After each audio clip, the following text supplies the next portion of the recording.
My name is Quinn Meekum. I'm a professor of political science and the coordinator of the Middle East Studies program here at Brigham Young University.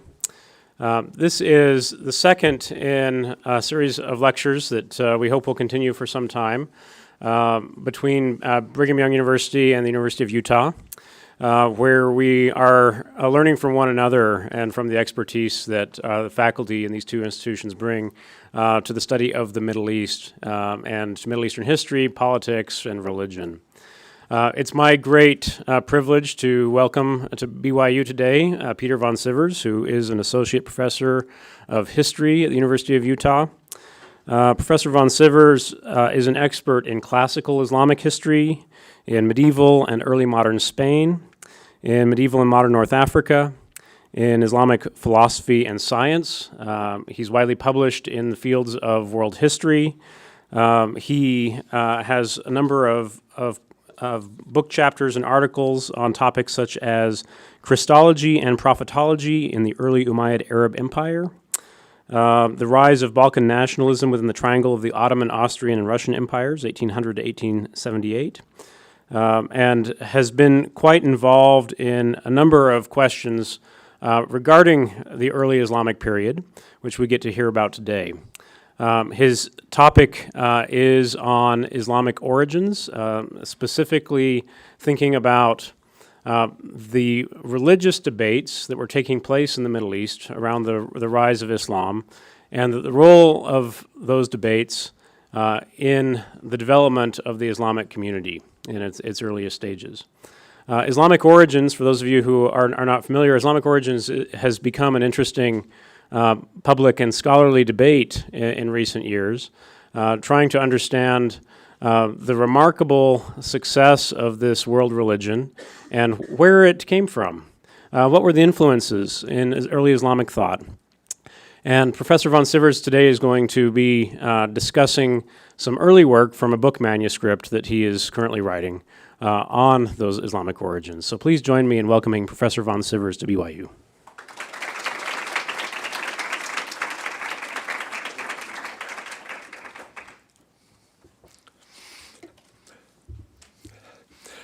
Thank you, Quinn, for this very generous introduction that you have given.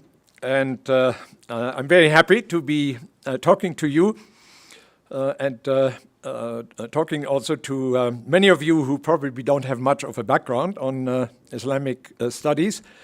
But you will see then in the course of the talk that quite a few things that I will be talking about are very relevant also for the contemporary understanding. And particularly in the conclusion, I will address a few of these works.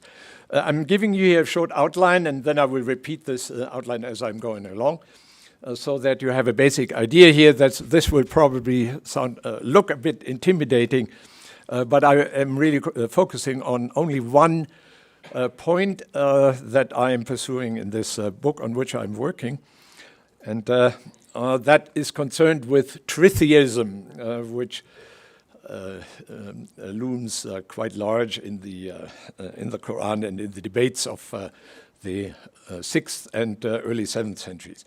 So that's the a quick overview, and let me begin now. Professor Meekum briefly alluded to this already. Islamic origins have become very important in the last sort of 50 years. Or maybe even shorter than that, because the research that has been carried out on these Islamic origins is quite different from the traditional approach that was taken ever since the 19th century. In the 19th century, of course, with the beginning of academic research of Judaism and Christianity, was a period where scholars, usually secular in background, we're looking at the origins of the religions of Judaism, Christianity, and eventually also Islam. Now, in the case of Islam, this has been hampered for quite a bit because and even that is well known, of course, and also admitted by Muslims themselves, the Islamic sources date in general to 200 years after the first appearance of what we then later called Islam. So that means that these sources are or were written with a delay of a considerable amount of time, which meant then that all kinds of religious points of view, also various kinds of tribal competitions, tribal boosting and the like, were part of this Islamic tradition as it developed in 200 years later. And we do not have really a good access to the original documents or the events that we would be looking at through these documents going back 200 years earlier.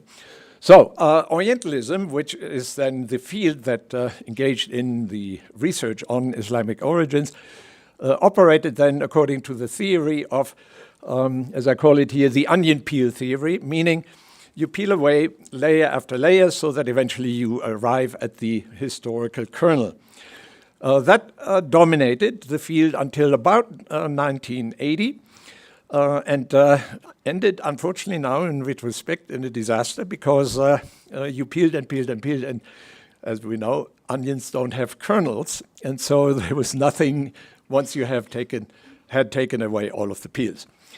That means there was a considerable crisis in Islamic studies, which were accompanied also by an enormous amount of polemics, people disputing each other's ability and the like, which has taken place. We are just barely coming out of this. I've been always trying to avoid these kinds of controversy because, of course, they lead to nothing and do not help in the actual research. But it's still going on, particularly in Europe, in Germany and in France, in England. There are vicious reviews of scholars of each other. So it's a minefield.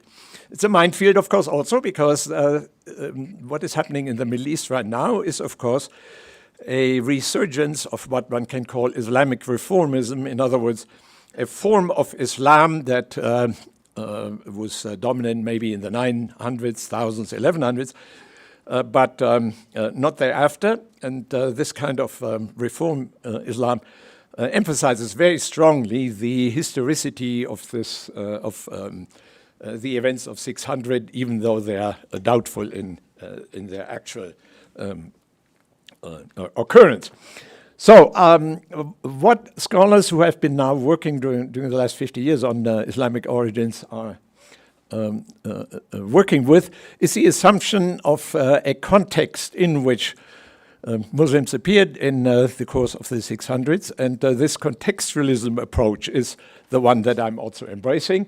So my own project is involved with the sources that were contemporary to the rise of Islam in the 600s, which are mostly Christian in nature. Now, the interesting phenomenon exists also that the Quran itself, so the holy scripture of the Muslims, can be dated actually to the 600s, and recent carbon dating of some of these early manuscripts has even revealed the possibility that the Quran might have existed before the Quran, so 580 instead of the 620s, etc.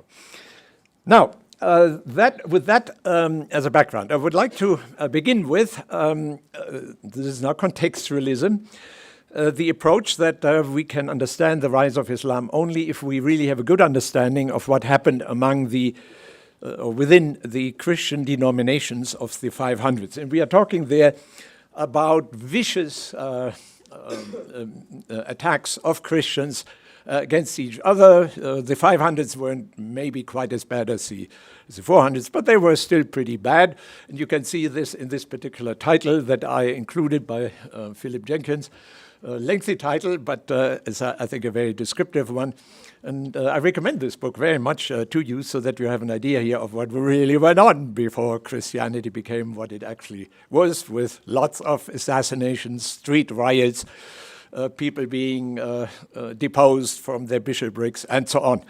So with that in the background, we need to understand that two councils, Chalcedon 541 and the Fifth Ecumenical Council of Constantinople 553, essentially set Christianity into its path, which then was also important for the 600s when Islam emerged.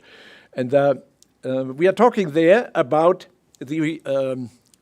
first of all, the Chalcedonian Creed, which then became constituent of the Christian denominations, first what we call Eastern Christianity, but then also Catholicism and, of course, eventually Protestantism.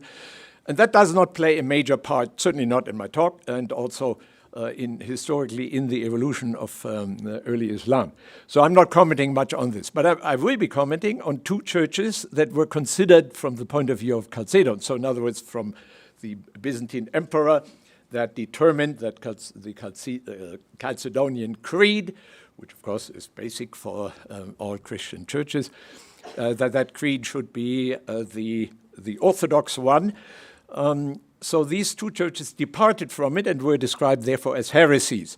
Now, as a good historical scholar who does not have any religious axe to grind, for me these are not heresies, these are just other expressions of Christianity. So therefore I'm talking about Nestorianism, one of the forms of Christianity that existed at this time and was driven out of the Byzantine or Eastern Roman Empire into the Persian Empire that was a great competitor during the 500s with the Roman Empire. They were driven out because they allegedly preached two persons in the one Jesus Christ. And how can that be Christianity if you have a full humanity and a full divinity in this one person? I will come back to this particular question.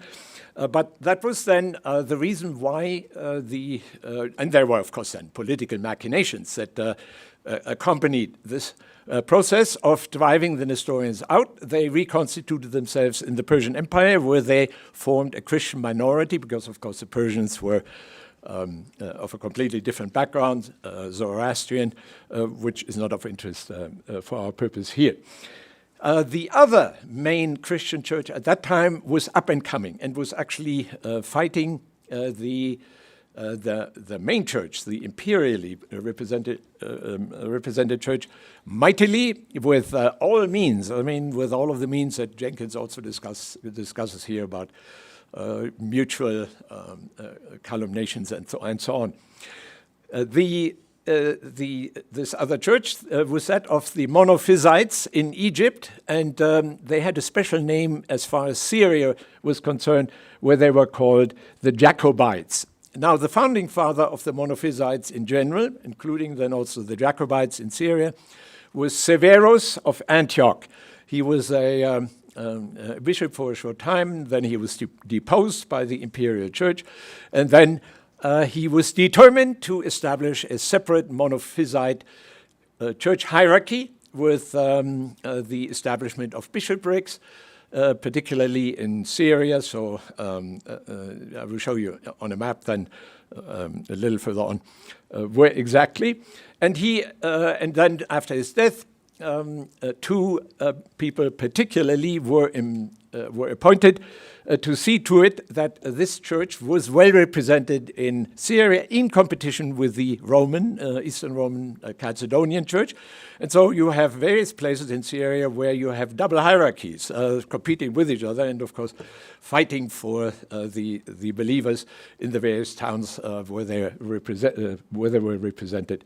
So I'm referring here to Theodore and Jacob Baradeus, who were appointed as bishops, and who then, and that's now the important point, became active among the Arabs. And as they unfolded their activity in the period after their appointment, so 544, so in the 550s, 60s, 70s, when they converted many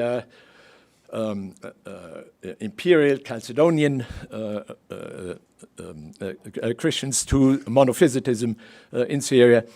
They penetrated actually then also into Arabia, and quite a few then became monophysites rather than Chalcedonian Christians. So they converted from Chalcedonian Christianity to monophysitism, to Jacobism.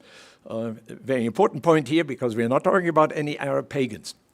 Now, however, as this process of the formation of the monophysitic church in Syria took place, there was a split within the, quote, heresy of the monophysites or Jacobites, and that was the heresy of John Philoponus, who formulated this tritheist, quote, heresy. Now here I have to be a little technical, so I hope you can all follow me with the thought process that defines now this tritheism for which John Philoponus was important. John is actually much better known as a great philosopher in the Alexandrian tradition. We know a lot about his criticism about Aristotle, and so he played a major part then later in the Middle Ages. But he was also an important theologian, and he developed the following basic definition of Trinity, which contradicts that of Chalcedon, and that is, of course, there is God the Father, Jesus the Son, and the Spirit that proceeds either from the Father and the Son or from the Father alone. That's, of course, a further division than within Christianity. So this idea here of Father, Son, and Spirit, all representing manifestations or individuality, so to speak, of the divinity, was rejected by Philoponus, and he instead proposed that each of the Trinity is its own God. So there's God the Father, Jesus the Son, but he is a God by himself, and then the Spirit, whom John calls a comforter, that is another, not exactly person, but certainly another entity, so to speak. Why was that possible, that such a redefinition of Trinity that contradicts actually the Nicene Creed, which I briefly implied a few moments ago? Why was it possible that John did so? And that is by Philoponus' time, so we are talking about the second half of the 500s, the Aristotelian philosophy, in which John was steeped very deeply, is quite ambiguous as to what a substance is.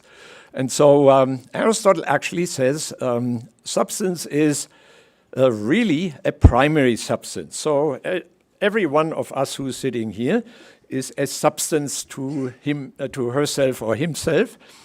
And that, therefore then, the nature, today we would say the character or the character traits, are personal to each of us or to each of the substances that we represent. That is certainly possible in an Aristotelian interpretation, but it would mean that what unites us, so all of us can be considered members or individuals of humanity. So we represent each individually what we can call the secondary substance of humanity.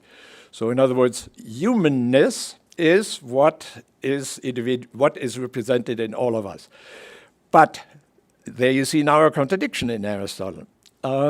We could be interpreted either as being each of us a substance with our personal characteristics and traits, which we would then call nature, or we could say we are all members of humanity and are individuations of this humanity, but as individuations, we are not persons. We then still need, in addition, to be called whatever our names are, with our personal characteristics and the like. So this double definition of what nature is plagues the entire 500s and is actually, in terms of theological thought, the background for all of these quarrels and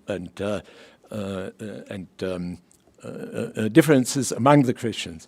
In any event, the point that Philoponus made was, in Trinity, each of the three figures represents their own substance, and so therefore, what unites them is really only in name. So in other words, yes, there's God the Father, there's Jesus the Son, and there's the Spirit.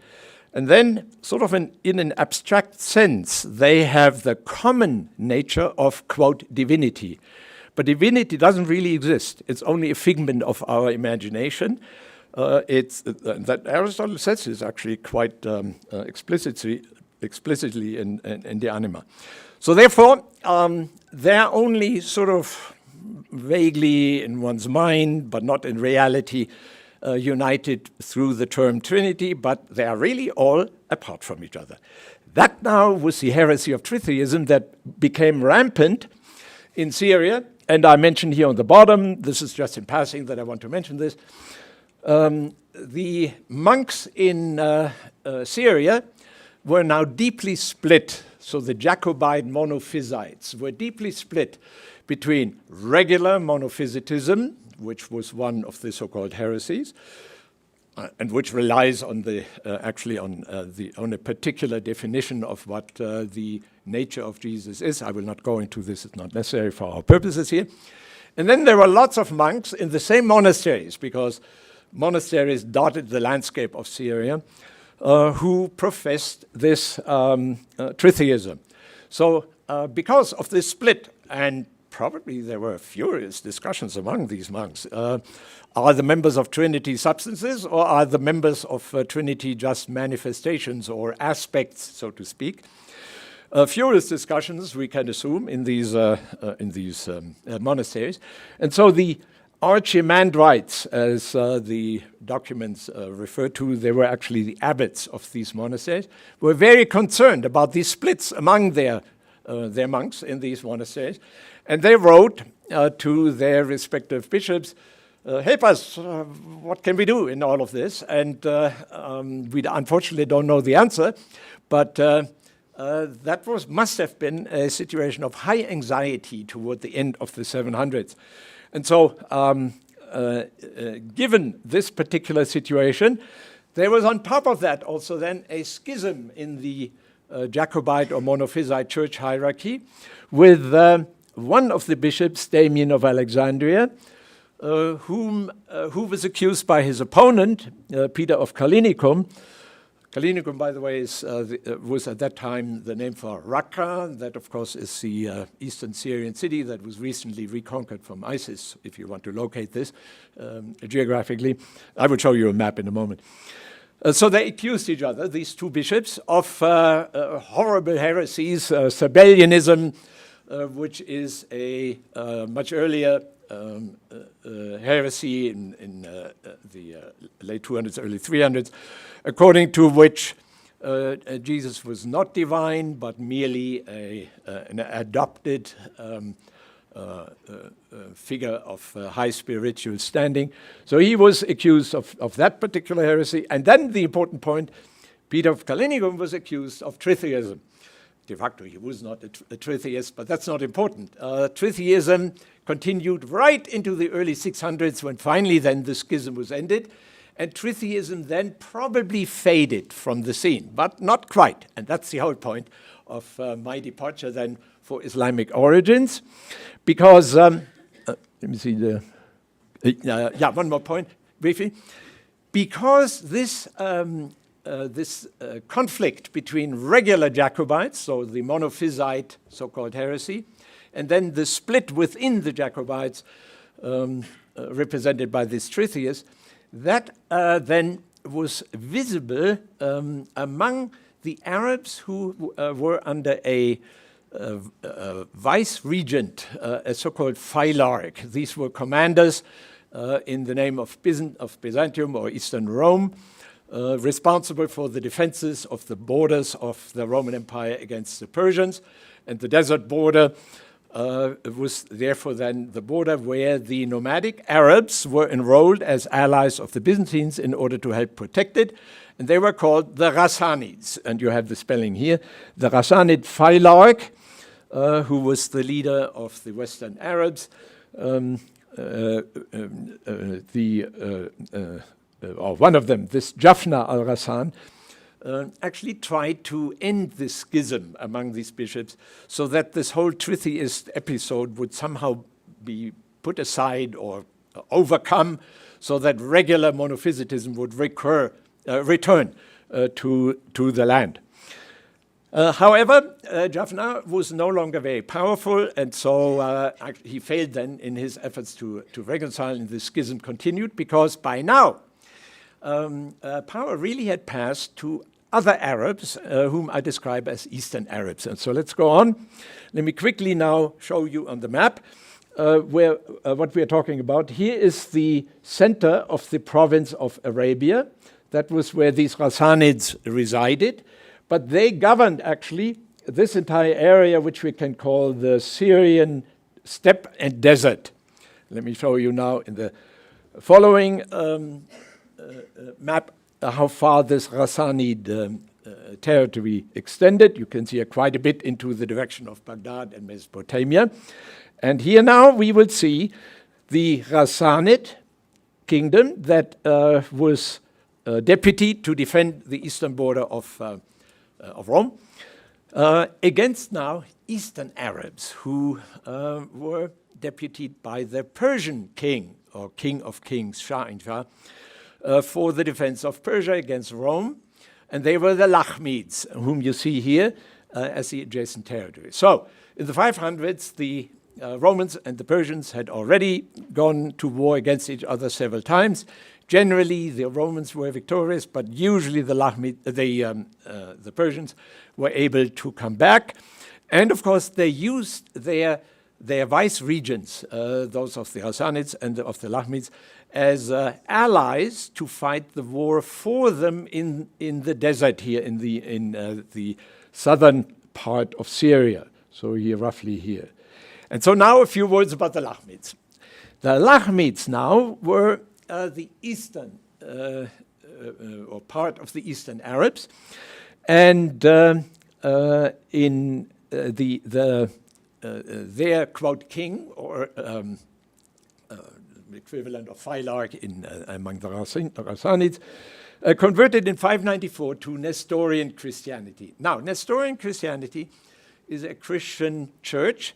I mentioned this already briefly, that believes in the two equal natures of Jesus. So Jesus was equally human, so he was fully human, but he was also, of course, God, because God, in the interpretation of the theology of the 500s, was also Jesus, in the sense that in terms of Trinity and how it was represented, he represented God coming to earth in order to bring salvation to humans. By contrast, the Monophysites believed in a primarily divine Jesus who took on the flesh of humans when he came to earth, but was, let's say, 3/4 divine, 1/4 human. So we can see here that was a real contrast over which you could go to war and could kill each other if it came really to blows. And then on top of that, you had the schism within the schism, that there was somebody who stood up and said, well, when we talk about Trinity, we have to talk about 3 different gods. So you can see here the enormous amount of conflict that existed in Christianity. Now, he converted to Nestorianism, and then one of the sources says, once he had converted, that he chased the Jacobites from the provinces. So in other words, only Nestorians now remained in the east, among the Eastern Arabs. All the Jacobites, all the Monophysites now were pushed back into Ghassanid territory, or even further south into Egypt. And now the Eastern Arabs had established their form of Christianity as dominant in the Eastern steppe. Now, unfortunately, however, as it had so happened with the Ghassanids, but there it had happened already in 580, both the Roman emperor and now also the Persian king in the early 600s decided that these vice regents in the desert, who were the commanders of the Arabs to fight this supplementary war, so to speak, between the Romans and the Persians, that they were expendable. They had maybe grown a little too strong for their appointed positions. And so, I mentioned already, the Ghassanids had been reduced around 580. Now, the Persian king went a step further. He had his king, who was supposed to defend the border against the Romans, assassinated outright. And so that was the end of the Eastern Arabs in the city of Hira, which is on the on the western fringes of the Persian Empire. And as I'm saying here now in the next outline, or will now in a moment, the now leaderless, the Eastern Christians, Eastern Arabs, dispersed into the desert, but they became then powerful. So that's the dynamic, so to speak, of Eastern versus Western Arabs right around 602. And that's an important point of departure into which we will go then in a moment. As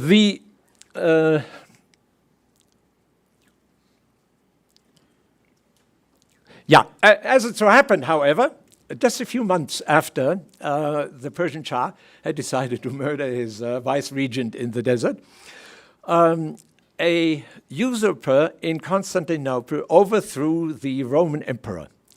And Phocas, the usurper emperor, then was a usurper against whom the Shah Khosrow II of the Persians went to war because he wanted to avenge the overthrow of the previous emperor, for the reason that Khosrow had been helped already a few years earlier by the Roman emperor to regain his throne. There was a brief revolt in Persia.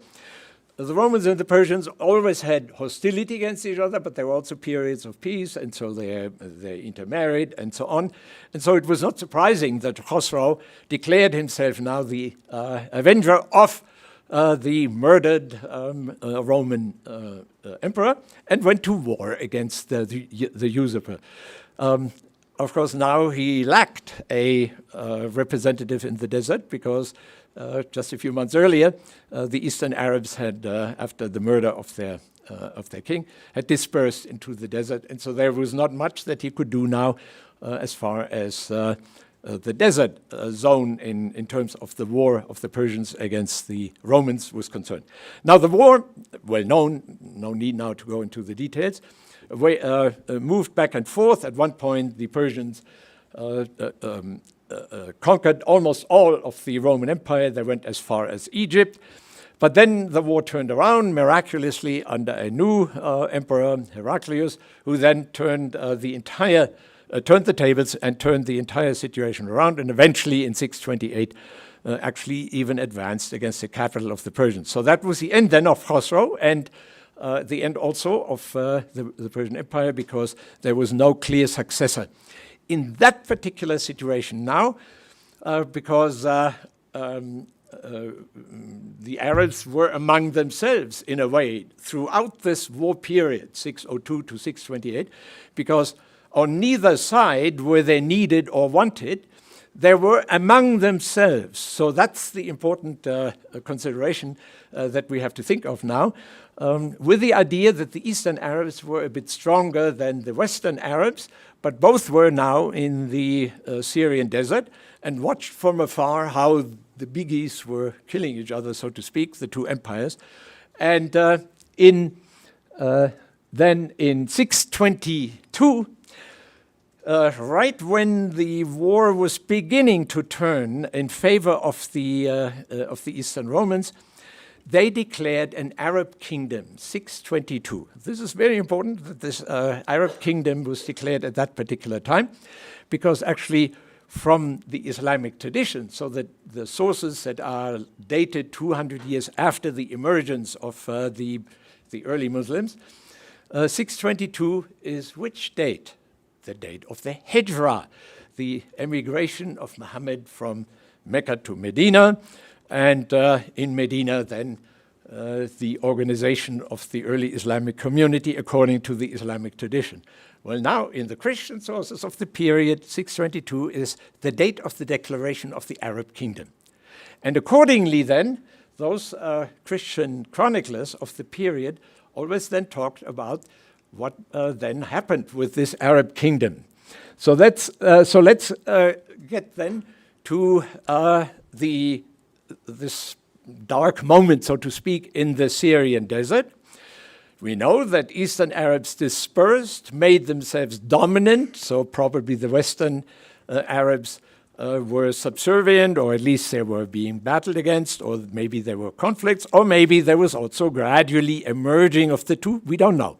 So that would be pure speculation, and as a good historian, I'm not doing that particular thing. I merely, for purposes of illustration, I want to show you, yes, there is a connection here between the Islamic sources of 200 years later and what the Christian chroniclers of the 600s say, only it's being described a little differently. Instead of a hijra, of a prophet by the name of Muhammad migrating from Mecca to Medina, we are talking about an Arab kingdom emerging.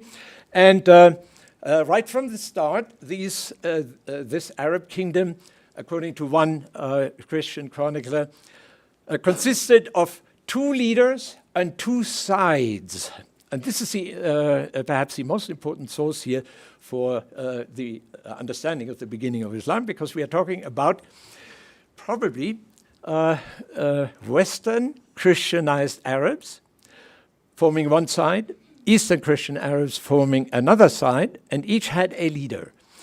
That corresponds to when Muhammad was in Medina with his efforts of Muhammad's to return to Mecca and to convert Mecca from polytheism to monotheism. And of course, the Meccans resisted, and eventually their resistance was worn down. Two sides and two leaders, because of course, when Muhammad was in Medina, there was a leader of the so-called pagan Arabs in Mecca, Abu Sufyan, who represented the other side. So, if this is indeed true, then the Quran is actually very helpful. I mentioned a little earlier, we now know that the Quran is truly, dates truly to the 600s. In which way it came about, that is still very mysterious. From what I am saying here, we have to assume that it came together as a scripture between 602 and sometimes toward the end of the 600s. And when I say 602, that's of course the time when the Eastern Christian Arabs dispersed in the Syrian desert. Note, by the way, that I'm not saying anything about Mecca and Medina. I'm merely talking about the Eastern and Western Arab Christians in the Syrian desert, wherever they were.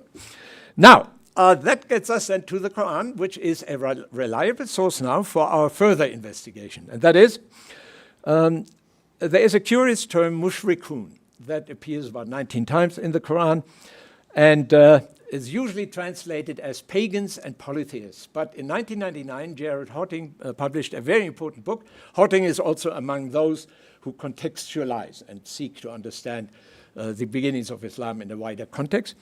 And he determined that these mushrikun were actually Christians. But that's where the book ends. And we have to go much farther than those Christians. And so therefore, I wanted to include here now a few verses that give us an idea here how much further we can go. Indeed, those who have believed and those who were Jews and Sabians and the Christians, Nasara and the Magians, and those who associate the or Ashraku, so these are the mushrikun, Allah will judge between them on the day of resurrection. Indeed, Allah is over all things. And that's this particular Quranic verse. Now, there was an Nestorian metropolitan who lived a bit later and who can be related to that particular Quranic verse, because in his writing, which is accessible through his composition Majalis, he says the following: as for the monotheists, to whose monotheism the Quran testifies, whom we recognize to be confessing that God is one, that God is one, they are as we ourselves, that is the Nestorians, the Jacobites, and the Melkites. The Melkites are the Chalcedonians, and that is a particular term that was being used at that time for the imperial Christians, meaning those under the king. And those of the Christians who follow our way. As for the polytheists, the mushrikun among them, they are the people who imitate Christianity, like the Marcionites, the Dysonites, the Manichaeans, and the Tritheists, And there you also have the Arabic term. Those who posit three and others who trace their origins to Christianity but who are devoid of Christianity and far removed from it. So in other words, the Tritheists are a Christian heresy from the point of view of the Nestorians, and they are other Christians who are pretending to be Christians, but they are not truly Jacobite, Melkite, or Nestorian. Now, just so that you know that when Shinaya uses the term Tritheists, atrinotheia, he means that and not the term that already in the 5th century was available among Arabs in Arabic, the term Trinity, Thaluth, would be the Arabic. That term is not being used, and so therefore this testimony by Shinaya is so important. So let me now show you what then the Quran has to say about these Tritheists. O people of the scripture, do not commit excess in your religion or say about Allah except the truth. The Messiah Jesus, the son of Mary, was but a messenger of Allah, and his word which he directed to Mary, and a soul created at a command. So it's the immaculate conception, of course, of Jesus from him. So believe in Allah and his messengers and do not say three. Desist, it is better for you, etc. Another verse, they have certainly disbelieved who say Allah is the third of three. So neither of these verses speaks of Trinity, but just of three. Therefore then, and here I'm saying that the term Trinity does not appear.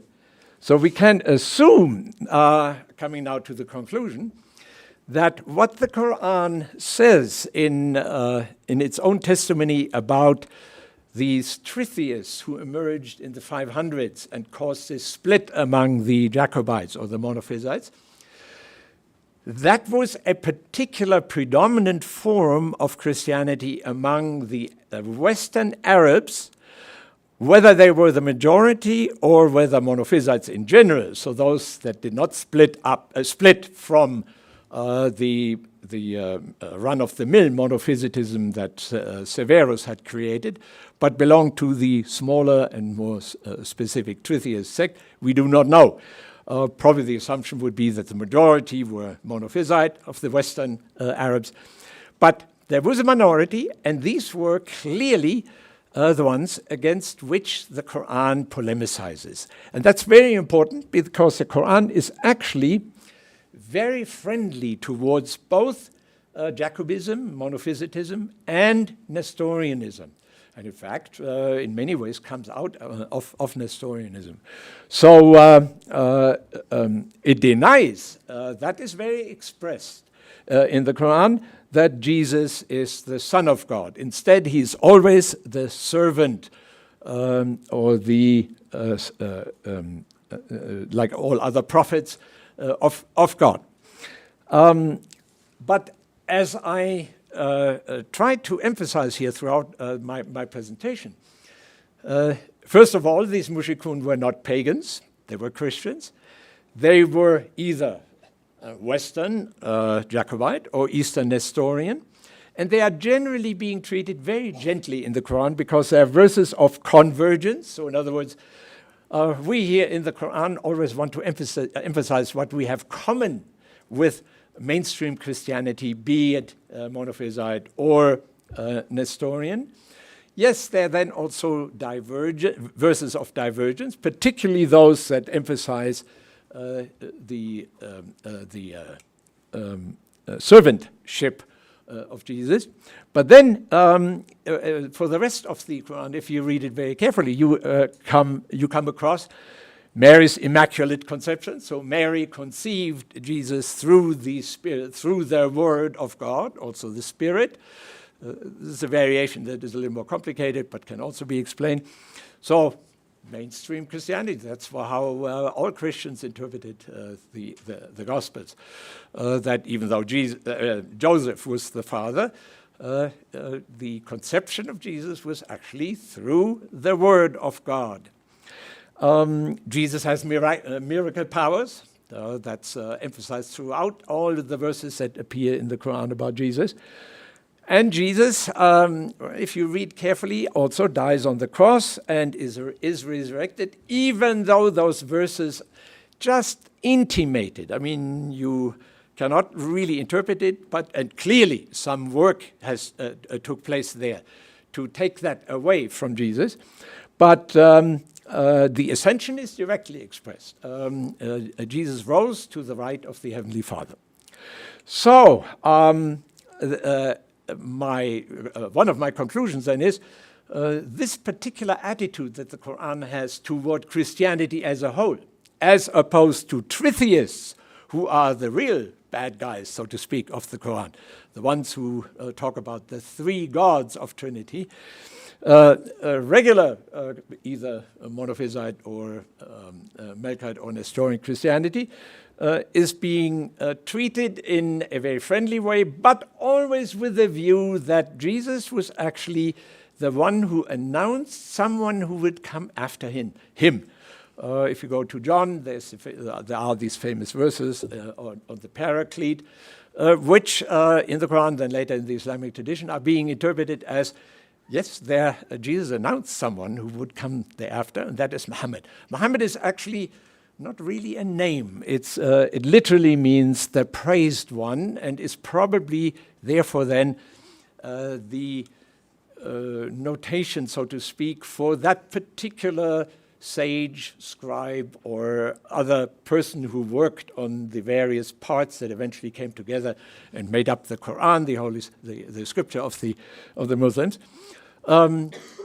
Participating in a collective scholarly reworking, so to speak, of all Christian traditions in order to come up with this notion that Muhammad is really the last prophet and not Jesus. With that, I thank you for listening to me, and I will be happy also to engage you in discussion.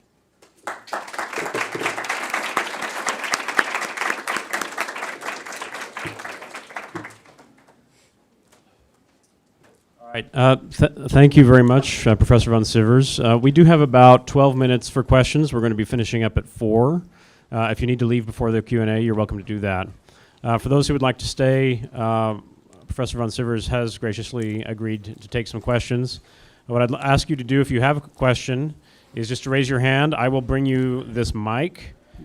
Please introduce yourself, your name, and your major, and then you can raise your question. So, question right here. Yes. And again, we'll go until 4 p.m. So, in the Quran, it says that... Introduce yourself. Oh, sorry. My name is Mariah Dean. My major is history. I'm from Brazil. But I was thinking that in the Quran, it says that Jesus, like Jesus was conceived by, like, God's... The Word. Yeah. The Word, okay. So how do they explain that God is not the father of Jesus? Or who is the father of Jesus for them?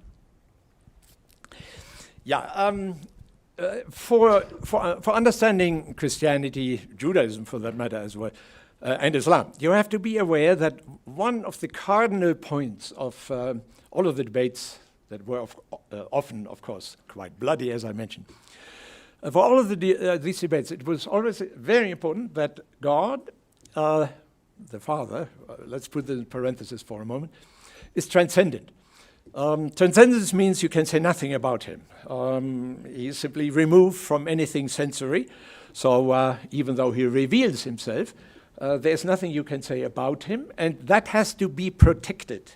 So theologians always had to be very careful when they said when they argued that God had a son in Trinity, because how is that possible that this son now, who is God, comes to earth and has this double nature, so to speak, because doesn't that drag the transcendent God into immanence and make him dirty, so to speak? I mean, make him part of this corrupt world, because that was, of course, always the assumption behind this. This effort to protect the transcendence of God sort of resurfaced in the formation of Islam. And so therefore then the strict denial that God can engender sons. But also now, when you look at the vocabulary, walad means a carnal son. Ibn is much more abstract. That word, which means son, of course, in Arabic. Walad means child. That could mean that, well, it might be even compatible with this abd, with this servant function. So in other words, the concern to protect the transcendence of God on one hand, but also to fully explain Jesus Christ, after all, in the Gospels, he comes across as a person with one nature, one character, a number of traits that you can describe very well, and you can preach, of course, every Sunday on various aspects of the life of Jesus, that he nevertheless was divine. Well, that was precisely then the problem where everybody diverged. Did I come anywhere close to you with my answer? Yeah. No, okay. Other questions? Yeah. Hi, my name is George Garcia. I'm studying international relations with a focus on Latin America. But I have been thinking a lot about how religion is taught in public education, especially in K through 12. And I was wondering, I know this isn't exactly your field or what you're studying, but what would you say is the best way to teach Islam in a way that wouldn't offend or scare off Christians or make them feel threatened about the religion, if that makes sense? Yeah. Or the other way around. How can you sit down with a fundamentalist or reformist Muslim and explain Christianity to this person? I'm very grateful that you raised this point, because you can, of course, ask yourself, okay, now you have heard a more or less learned presentation here about the conflicts among the Christians in the 500s. What's the relevance of all of this? What do you take away from that, apart from this being just, well, I hope, solid scholarship? There is a point, and that is, remember I mentioned this idea here of convergence? So in other words, if you know about these Christian roots that Islam has, Islam did not emerge sui generis out of the revelations that Muhammad received on a mountain near Mecca, which incidentally is called Hira. So there is a remembrance of this particular term, because that's, of course, the name of the Eastern Arab Christian city of Hira in Mesopotamia. Anyway, it's of immediate relevance, because if you emphasize to Muslims, look, if you are willing, I will lead you to an understanding of the Quran, but forget for a moment the tradition that was formulated 200 years later. Okay, I mean, we know about Muhammad, for example, only because a biography was written 200 years later. The word Muhammad appears only 3 times as such as Muhammad in the Quran. So we do not even know who revealed the Quran. For all we know is that what we talk about as the revelation of the Quran was the communal work of scribes who were deeply steeped in all of the scriptures of Christianity, including also all non-canonical ones of previous centuries, and put together what we can maybe call a concordance of all of the Christian writings. This is the original meaning of Islam, by the way. So the whole point here is, if it is possible to, so let me first answer the question of you and me sitting down with a Salafi or even jihadi Muslim. I mean, jihadi just before he engages in jihad, obviously. Muslim, and you can somehow sit down and be patient with each other, then you and I would say, look now, there are Christian roots.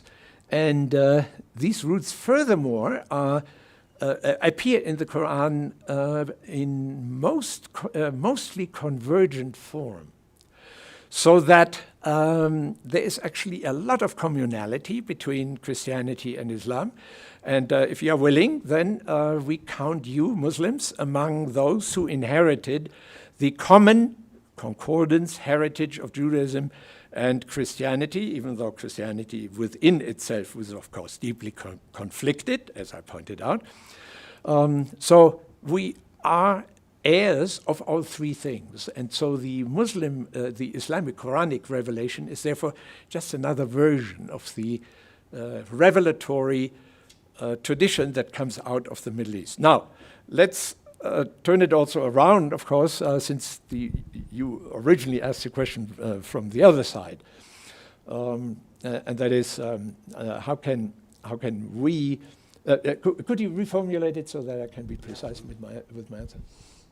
How could we? How do I want to put this? How could we help Christians see the humanity in Islam, without threatening their own sense of identity in Christianity? Yeah. So that would be then we among ourselves with, is any Muslim present? I looked around earlier and didn't think there was one. But I mean, obviously I'm not saying anything offensive, but I merely want to be very sensitive in my answer. And that is, we among ourselves should draw away from the multiple prejudices that we have about Islam. And they are, of course, countless. I'm not even mentioning now the ones that populated the Middle Ages. I'm talking only about, let's say, contemporary ones. And among these prejudices are, number one, these Orientalists who peel these onion peels away, think that Islam and the rise of Islam has to be explained primarily out of these Islamic sources. But that has run its course now. We cannot use the Islamic tradition anymore. Let me give you the example. The Muhammad biography, the so-called Sira, S-I-R-A, was composed in the final version in 823. So you see the 200 years that I was talking about. That is for the first time the source where we then learn about Muhammad was born in 570, he grew up in Mecca, he had his first revelations in 610, and so on and so forth. Among ourselves, if we open ourselves to what the Christians had to say about the rise of Islam in the 600s, like I did here in my presentation, then we would come to the conclusion, well, the origins of Islam can be nicely compared to what Christianity was all about in the 500s and all of the problems that it experienced. You see them continued here in the origins of Islam. This will open us up to a view of late antiquity that is much larger than just these few years of the early 600s, when between 610, when the first revelations came, and 632, when the Prophet Muhammad, according to Islamic tradition, died, which is a very narrow focus on the origins of Islam. So, of course, you can retell the story of Muhammad 1,000 times, and I do this actually in my history survey classes. But then, of course, a week later I say, okay, what you have just now learned is not history, but religion, okay? The religious interpretation of what, how Muslims viewed the rise of Islam. Now let me tell you what the Christians had to say when these origins of Islam occurred. So in short, if you give up this Orientalist approach, this notion that through philology, you can clarify these Islamic sources, and through all of these traditions that are biased and have certain religious points of views, you can come to some sort of historical background or origin. It won't work. What will work, however, is a historical context that you establish, where you have then a much better knowledge, certainly of Christianity in late antiquity, and particularly these curious people called Tritheists, who usually, by the way, Orientalists dismiss them as just minor people who were discussing a refinement of theological approaches to the problems of Christology and theology. These were people over which, first of all, these were doctrines over which people killed each other, number one, as Jenkins said. But then furthermore, this was a real widespread among monks of Syria, where Islam probably originated. monks of Syria, where lots of monks were true theists, and where probably lots of Arabs were true theists. Otherwise, why would there be this battle against the Mushrikun, who were the alleged associators? So in short, what I'm saying is, taking the traditional Orientalist approach, talking now only among ourselves, not Muslims, although Muslims, in a way, should listen in, so to speak. As people who take in what happened in the among Christians in the 500s, we are taking this much wider contextual approach of, well, that's what happened in Christianity, and that had such and such effects on the Arabs who were in this border region between the two empires and who were exposed already to the full blast of all of these different Christianities, and who worked out this conflict among themselves. You see, that's the important point, because of course the big Christian church then subsequently, I assume we all know this, of course, there is still today the Coptic Church of Egypt that is monophysitic. There are monophysite Christians in Egypt are very defensive against Catholicism, against Greek Orthodoxy. Greek Orthodoxy, Catholicism, Protestantism, and then further 19th century developments, including then also Mormonism. They all follow this Chalcedonian tradition, about which I didn't say much. And then there are the Nestorians, who are the neglected Christians. They are actually the Christians who then, when eventually the when the Muslims destroyed the Persian Empire, were represented all along the so-called Silk Road. So Christians today in China are very likely to be Nestorians. So the Nestorian community is very small. It has suffered tremendously under the ISIS takeover of parts of Iraq, because the representatives of ISIS were very anti-Christian, and the predominant number of Christians in Iraq are the Nestorians, or the descendants of the Nestorians, the so-called Eastern Church. So what I'm saying here is the larger perspective that I'm recommending gives us a much better understanding of what Islam is all about. Thank you very much. If you could join me once again in thanking Professor von Sivers for his visit, that would be great. Thank you.